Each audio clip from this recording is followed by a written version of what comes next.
High, আমি Priyanka cooking passion চ্যানেলে আপনাদের সবাইকে স্বাগত। আজ আমি আপনাদের সাথে শেয়ার করব একদম দোকানের মতো পারফেক্ট ছোলার ডাল ভাজা। কেউ খেলে বুঝতেই পারবে না এটা বাড়িতে বানানো নাকি দোকান থেকে কেনা। বানানো যেমন সহজ, খেতে তেমনই দুর্দান্ত হয়।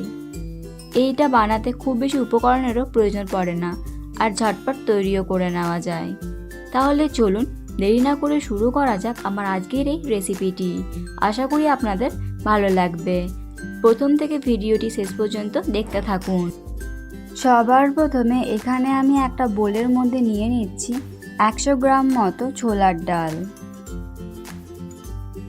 এবার আমি ডালগুলোকে ধুয়ে নেব। তার জন্য ডালের মধ্যে দিয়ে দিচ্ছি জল। ডালের মধ্যে জল দিয়ে দিলাম। এবার আমি ডালগুলোকে ভালোভাবে ধুয়ে নেব। এভাবেই আমি 2-3 বার ডালগুলোকে জল পাল্টে ধুয়ে নেব। আপনারাও ডালগুলোকে এইভাবেই জল পাল্টে পাল্টে ধুয়ে নেবেন। ডালগুলোকে আমি 2-3 বার ভালোভাবে ধুয়ে নিলাম। এবার আমি ডালগুলোর মধ্যে দিয়ে দিচ্ছি জল দিয়ে দিলাম। এবার আমি ডালগুলোকে 3 থেকে 4 ঘন্টার জন্য ভিজিয়ে রাখবো। এতে করে ডালগুলো অনেকটাই নরম হয়ে যাবে। 4 ঘন্টা পর ফিরে এলাম। দেখুন ডালগুলো এখন ভালোভাবে ভিজে গিয়ে ফুলে উঠেছে।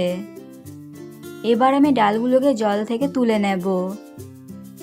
ডালগুলোকে আমি জল থেকে তুলে নেওয়ার পর এইভাবে একটা প্লেটের মধ্যে চারিপাশে ছড়িয়ে দেব। আপনারাও কিন্তু একটা বড় জায়গা নিয়ে ডালগুলোকে এইভাবে ছড়িয়ে দেবেন।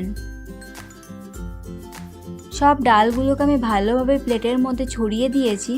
এবার আমি একটা সুতির কাপড় নিয়ে ডালগুলোকে ভালোভাবে মুছে নিচ্ছি। এভাবেই কিন্তু ডালগুলোকে ভালোভাবে মুছে নিতে হবে, যাতে ডালের মধ্যে একটুও জল লেগে না থাকে। আপনারা চাইলে আধ ঘন্টার জন্য ফ্যানের নিচে রেখেও ডালগুলোকে ভালোভাবে শুকিয়ে নিতে পারেন। ডালগুলো এখন ভালোভাবে শুকিয়ে গিয়ে দেখুন কত সুন্দর ঝরঝরে হয়ে গেছে। হাতের মধ্যে একটুও জল লাগছে না। এবার আমি ডালগুলোকে ভেজে নেব। তার জন্য কড়াইয়ের মধ্যে আগে থেকে তেলটাকে খুব ভালোভাবে গরম হতে বসিয়ে দিয়েছিলাম। এবার আমি ডালগুলোকে তেলের মধ্যে দিয়ে দিচ্ছি। আর আপনারা দেখেই বুঝতে পারছেন তেলটাকে আমি কীরকম গরম করেছিলাম। ডালগুলো দেওয়ার সাথে সাথেই কিন্তু এইভাবে বাবলস তৈরি হয়ে যাবে। আর যখন ডালগুলো ভাজা হয়ে যাবে তখন আস্তে আস্তে কিন্তু বাবলসগুলো কমে যাবে। এবার আমি ডালগুলোকে একটু নাড়াচাড়া করে দিচ্ছি। এতে করে ডালগুলো খুব ভালোভাবে ক্রিস্পি করে ভাজা হবে। দেখুন ডালগুলোর মধ্যে কিন্তু আর একটুও বাবলস নেই। এখন বুঝে নিতে হবে যে ডালগুলো ভালোভাবে ভাজা হয়ে গেছে। এবার আমি ডালগুলোকে তেল থেকে ভালোভাবে তুলে নিচ্ছি। এইখানে একটা ছোট্ট টিপস দিয়ে রাখি, প্রথমে তেলটাকে খুব ভালোভাবে গরম করে নিতে হবে। তারপর একবার যখন ডালগুলো ভাজা হয়ে যাওয়ার পর গ্যাসের ফ্লেমটাকে মিডিয়ামে করে নিয়ে ডালগুলোকে ভেজে নিতে হবে। আমি এভাবেই সমস্ত ডালগুলোকে ভেজে নেব। সমস্ত ডালগুলোকে আমি ভেজে তুলে নিয়েছি। এবার আমি এই তেলের মধ্যে দিয়ে দিলাম সামান্য কয়েকটা চীনাবাদাম। এবার আমি এই চীনাবাদামগুলোকেও ভালোভাবে ভেজে নেব। এই ডাল ভাজাগুলোর মধ্যে যদি একটু চীনাবাদাম দেওয়া হয় তাহলে ডাল ভাজাগুলো খেতে আরও বেশি ভালো লাগবে। তবে আপনারা চাইলে এই চীনাবাদামটা নাও দিতে পারেন। এবার আমি বাদামগুলোকে তেল থেকে তুলে নেব। আপনারা আওয়াজ শুনে বুঝতে পারছেন ডালগুলো ঠিক কতটা ক্রিস্পি করে ভাজা হয়েছে। এবার আমি এর মধ্যে দিয়ে দেব কিছু মশলা।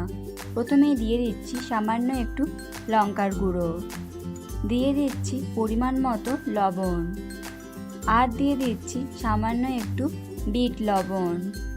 খুবই সামান্য করে সব উপকরণগুলোকে আমি দিয়ে দিচ্ছি। আর দিয়ে দিচ্ছি সামান্য একটু আমচুর পাউডার। আপনারা চাইলে আমচুর পাউডারের বদলে চাট মশলাও দিতে পারেন।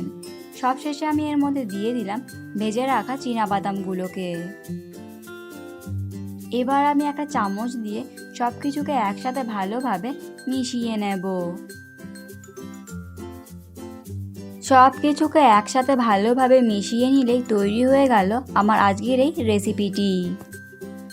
দেখলেন তো কত সহজে তৈরি হয়ে গেল একদম দোকানের মতো পারফেক্ট ছোলার ডাল ভাজা। আপনারা অবশ্যই এইভাবে একবার ছোলার ডাল ভাজাটা বাড়িতে বানিয়ে দেখবেন। বানানো যেমন সহজ, খেতে তেমনই দুর্দান্ত হয়। এই রেসিপিটি আপনাদের কেমন লাগলো অবশ্যই কমেন্ট করে জানাবেন। ভালো লেগে থাকলে লাইক এবং শেয়ার করবেন। এরকমই আরও নতুন নতুন ভিডিওর আপডেট পাওয়ার জন্য প্রিয়াঙ্কাস কুকিং প্যাশন চ্যানেলটিকে সাবস্ক্রাইব করতে ভুলবেন না।